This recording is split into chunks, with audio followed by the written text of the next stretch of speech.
सा बैठाई के अंगना के लिए हम तोरे पूजन मागे हर साल कलसा बैठाई के अंगना के लिए हम तोरे पूजन मागे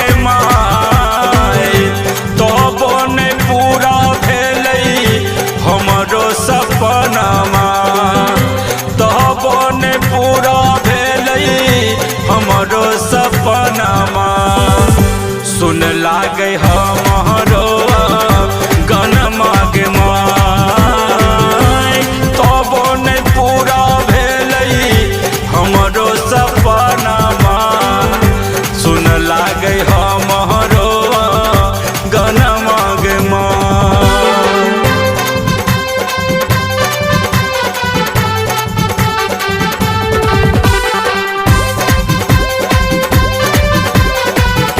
म्यूजिक बाय संजय छलिया।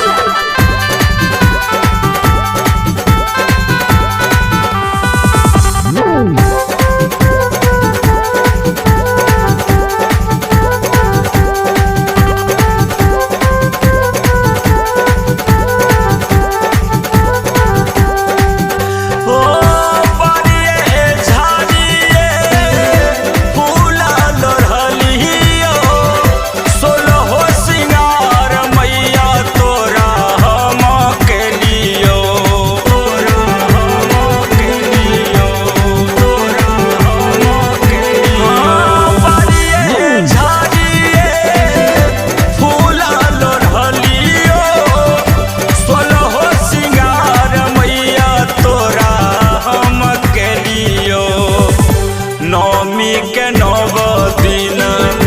व्रत रखलियो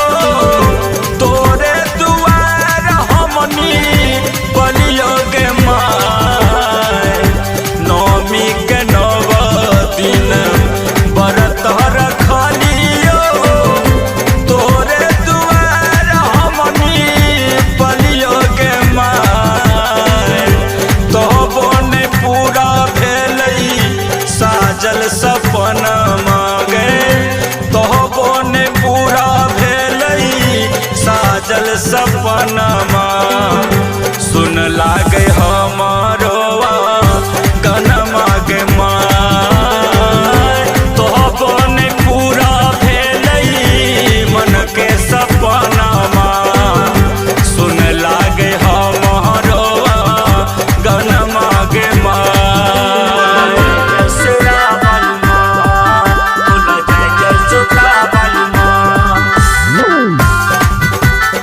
महामाया रिकॉर्डिंग स्टूडियो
सुन लागे हम